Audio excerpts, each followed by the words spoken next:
Hello, everyone. This is the first week of Advent.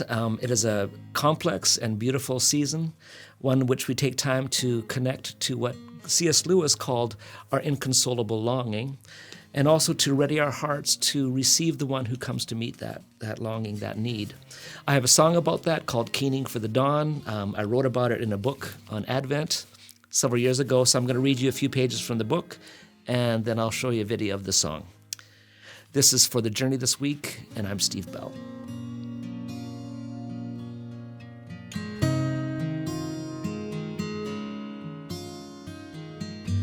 Several years ago, just prior to the beginning of Advent, I felt a sense of dread billowing within my spirit. I didn't have the energy to head back into another Christmas season with its relentless pressures and obligations, nor did I have the fortitude to stomach the superficial religious platitudes and consequent secular defenses associated with the culture war surrounding the meaning of the season. Equally, knowing my lack of discipline and restraint, I was already feeling bloated with excess before the season even started. Too much food, too much drink, too much visiting, too many gifts. Something in me wanted desperately to distance myself from the excesses, and yet another part of me was still wanting something, longing for something, waiting for something. One morning, these words from Father John of Kronstadt's prayer journal, My Life in Christ, evoked tears. My spirit still thirsts after understanding. My heart is still hungry. When will it be satisfied? When will it find full bliss? What is it that we're waiting for? What is this inconsolable longing that dogs our days? According to St. Paul, our longings are not always vice, but perhaps germane to creaturely experience. In Romans, he writes, Creation waits with eager longing for the revealing of the children of God. We know that the whole creation has been groaning in labor pains until now. Not only the creation, but we ourselves, who have the first fruits of the Spirit, groan inwardly while we wait for adoption, the redemption of our bodies. My father, a prison chaplain for most of his life, did a lot of work in addictions counseling. He and his colleagues came to understand that the drive behind most addictions was an acute longing for transcendence, for profound and intimate connection to the Holy One who is wholly other. In short, for God. All of our strivings, appetites, and desires, all of our ambitions, rituals, and even friendships are, in some recessed way, fueled by an innate longing to return to the one who comes to us and comes to meet us in Christ. Nothing is wrong with our natural drives themselves, any more than there's something wrong with our thirst for water or hunger for food. In fact, the very existence of hunger and thirst is the first reliable indicator that there may well be something like food and water to meet those needs. So too, with the myriad emotional and spiritual hungers that rob us of peace and leave us restless and agitated. The problem comes when we medicate those drives with false consolations that only increase the appetite and leave us unfulfilled. I am learning, or trying to learn at least, what St. John of the Cross stated so succinctly regarding that which ultimately does satisfy our souls. Not the goods of the earth, nor the goods of heaven, but only the honor and glory of God. It seems almost too good to be true that one could come to be so utterly enraptured by the honor and glory of God enough to banish all other hungers, all other desire. And yet anyone who has ever been in love knows the intensity of romantic love and how blissfully myopic a lover can be. Perhaps those sort of romances, short-lived as they often are still, like the taste of bread and wine on the tongue, foretastes of the kingdom of love, a heaven unequaled by any other bliss.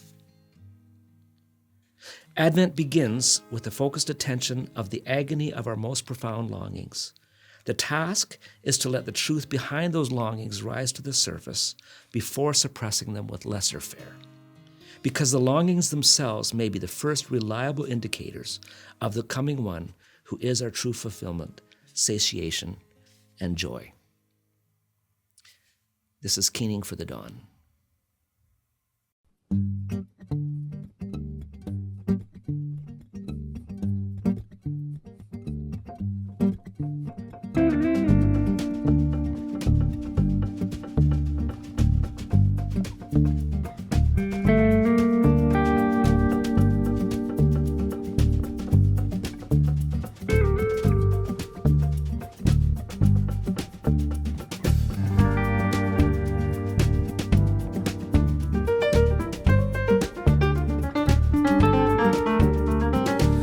On and on the night goes on, brooding dark before the dawn. We are waiting.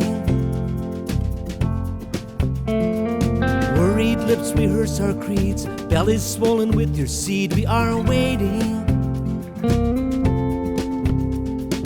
Hardened shards of broken bread, small consolations in your stead. Soured wine, a tonic for the pain. Dutifully we take our fill, still we long to see your face again. Keening for the dawn as such, stirs the memory of your touch. We are waiting. We are waiting.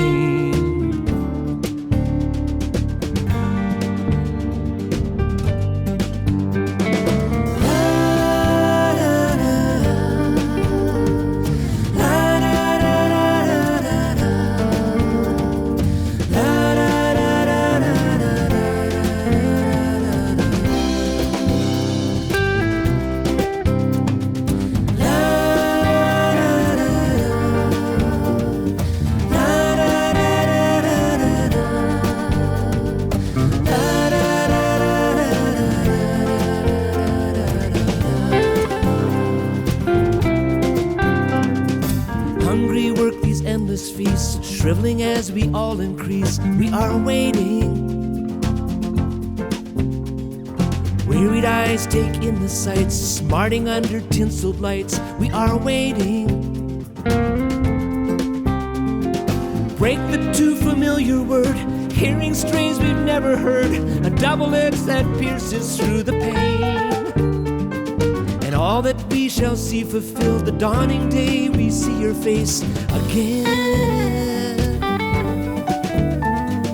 Keening for the dawn as such, stirs the memory of your touch. We are waiting. We are waiting.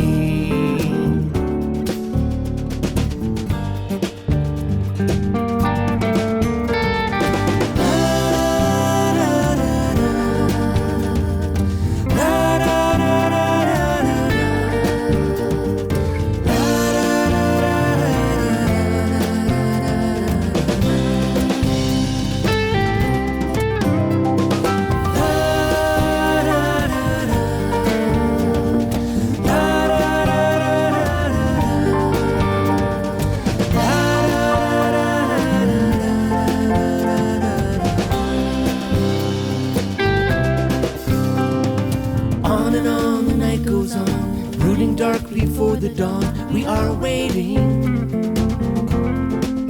We are waiting.